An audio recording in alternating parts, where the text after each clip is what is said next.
As I said earlier, you will have access to the links to the people that we had live feed and the people that we've taped, previously taped that you saw, and you will have access to them when you leave here to the future live feeds and the future tapes that we have. And I answered my own question that I asked earlier, that why haven't I done these live feeds, etc. before? And why haven't I given so many? Because you'll get more templates than anybody else in the past. And actually more templates than the group before you, and they got more templates than the group. So everybody this year has just about gotten more than, and frankly, as I told you earlier, I didn't put them out is because everybody was so successful. 2015 is kind of the grand experiment to see if I spawn as many successes with giving you more information. So you're the lab rats, so to speak. And in theory, you should be more successful. But unfortunately, life doesn't follow theory. And action trumps theory, and action trumps, no pun intended, Donald, and action trumps bullshit. So we'll see. We'll see what happens.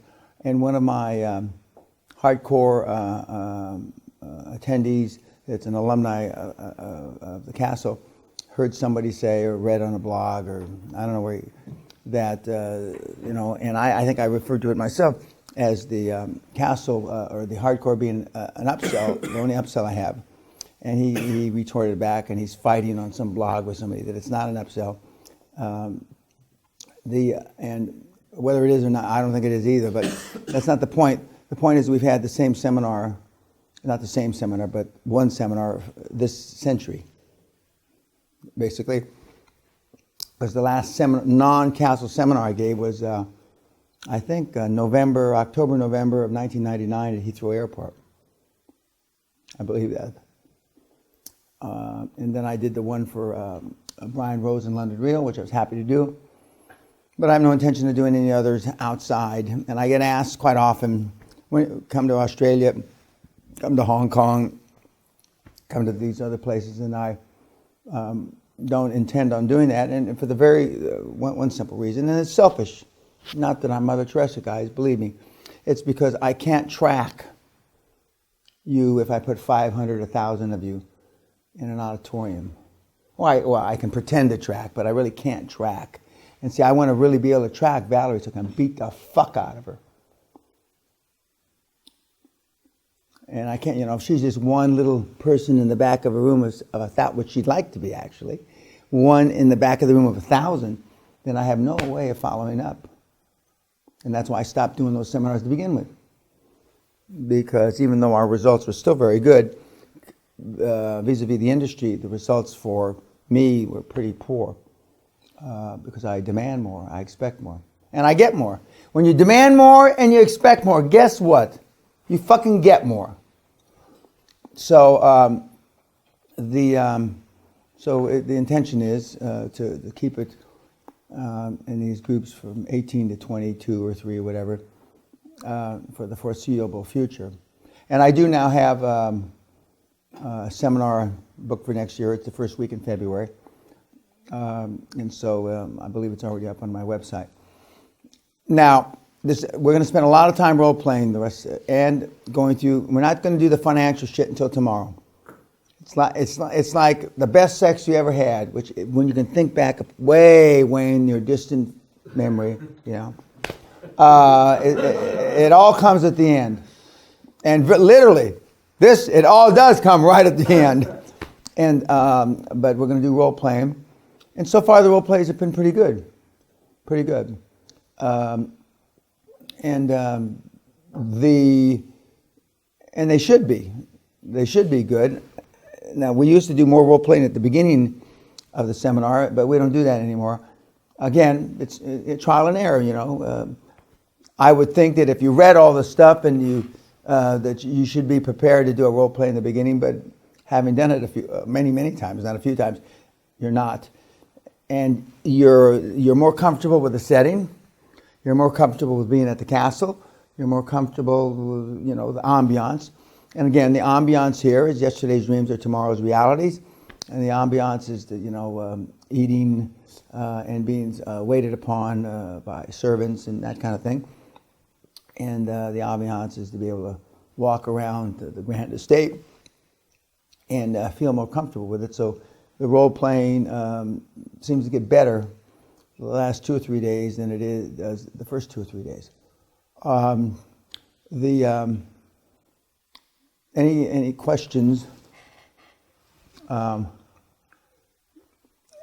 slide, surprise equals success. You've been trained. Corporate world doesn't want surprises. By definition, you don't want surprises. Now, even though they may get mad at you if you have a positive surprise, they can live with that. But God forbid, Allah forbid, if you should have a fucking negative surprise, then you know, all hell breaks loose. Well, unless you build a surprise factory, because all the surprises aren't going to be what you think. So you've got to have your people understand that you want surprises. But intuitively, you've got to understand also that not all of them are going to be positive. Some are going to be just downright negative. That's fine. We would always rather have positive surprises. But if your people get the inkling that, because they don't really know, and the other thing is they don't really know how you're going to take the surprise. And unless the team's been working together a long time. In my career, not everybody, but anybody that's worked with me for any length of time realizes, you know, that I understand that, you know, man plans and God laughs. So I understand that better than most. And so even though you may be thinking you're going to give me a real positive surprise on such and such a day, and it slides sideways, and all of a sudden it's neutral at best or shitty at worst, then you know, how's Dan going to react to that? But I'm more in line with Bill Gates giving $250,000 for the best, worst idea that didn't make money. Because I want you to be continuing to think outside the box, and that's a cheap cliche, but I want you to keep continuing to think, you know, laterally, vertically, obliquely, whatever the right word is. And as Andreas said earlier, vis-a-vis his military background, which is very similar to mine, and a couple others of you that have served in the military, you know, when you don't know what to do, run towards the gunfire and kill everybody. I mean, which I can appreciate wholeheartedly. But for the most part, you guys, if we were at war, would be dead. Because you take too long to react. You think about it too much. And we're not at war, and you're not going to be dead, but if we were at war, we would be dead, because you just take too goddamn long to come up with things that you should know. I mean, if you're 30, 35, 40 years old, and for the kids that are younger than that, you should know. I mean, Christ. And for those of you that say that you're devotees and you've read this stuff, that's free on my site, then, and you still don't know, then something's not right. Either you don't have the mental capacity to follow it, and or your emotional bank account is so fucking in the hole that you can't muster up the grit, you know, to do it. And that's what it is most of the case, because, you know, everybody in here is reasonably bright. No Einsteins, but reasonably bright, and bright enough to intellectually understand. So it's a huge thing that you will be attempting to overcome and overcome, even if when you have the right mindset when you leave here. Virtually everybody else that you're going to be dealing with, except yours, Ting, your partner, who's, you know, part of this program, will have difficulty and that's using a nice word, have difficulty, one, understanding it, two, wanting to know, well, how does Cosmo want me to react to this? How does Jamie want me to react to this? And then reacting, because it's all going to be new and fresh.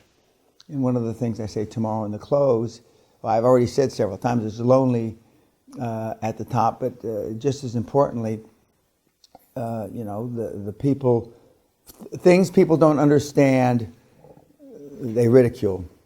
Things that people don't understand, they poke fun at. Things that they don't understand, they discount totally. So in some cases, when I tell you, show me your friends and I'll show you your future, you won't have to get rid of them. They're going to get rid of you. That's the good fucking news. And in some cases, Joe, it might hurt your feelings, actually. Or is it actually it might hurt your feelings, or it might hurt your feelings actually? Is it actually before or after? Before, I don't know. Okay, both. Okay, and so they're gonna distance themselves from you, and that's what I always hope for, because that makes it easy. But I can tell in your report, I can tell in your reports. I can tell, from week 1 to week 10. Because you have to keep track. I mean, the phone calls, the messages, and not because you actively reduce them. You reduce them because they actively reduce talking to you. Well, I don't care how it happens. I would rather you take the positive action to do it yourself, but I don't really give a shit, how it happens or why it happens. I just, I know it's important that it happens. And and where, the aftermath of that occurring, whether it's sooner, hopefully, or later, the aftermath is you have more time to spend on QLA. You saw the one report where the guy exercises 24 hours a week. Now, I'm all for exercise. You can't find anybody, especially at my age, you can't find anybody that believes more in exercise. But 24 hours a week is, unless you're going to the Olympics, and this fucking guy, believe me, is not going to. In fact, he's probably the most unfit son of a bitch on the planet for exercising 24 hours a week. That would be like Joel telling me, or Jamie telling me, that they exercise 24 hours a week. That would have to be a bold-ass fucking lie. And I couldn't get one of you to say, oh yeah, maybe they do exercise 24 hours a week. Nobody in this room would say that. Well, I mean, these guys look like Adonis compared to the guy that exercised 24 hours a week. I mean, this is Atlas and Hercules sitting in front of you compared to this guy. So I'm not sure what that means or what he means by exercise. Any questions on anything that we've had or we've discussed? Yes, OG. Can you give an example where surprise equals success in your life? Yeah, I can give you a shit ton of them. When I was buying, when I got in the oil business, I'm gonna make this short so we can get it on for the YouTubers. I got in the oil business when oil was $41.40 a barrel. The day that I opened Great Western, $41.40, if my memory serves me correctly, and it went from $41.40 to 6 or 8 intraday, depending on when you measured a barrel. To say that it was falling like a fucking rock or a knife is an understatement.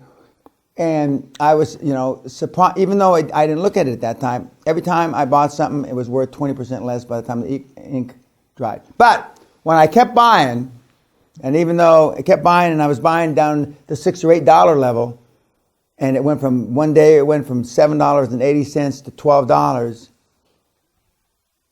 And I just bought the biggest acquisition of my life. I said, somebody over there likes me, praise Allah, And that was a big surprise, and it was a big surprise for everybody. And it was a big success. Okay, YouTubers, thank you.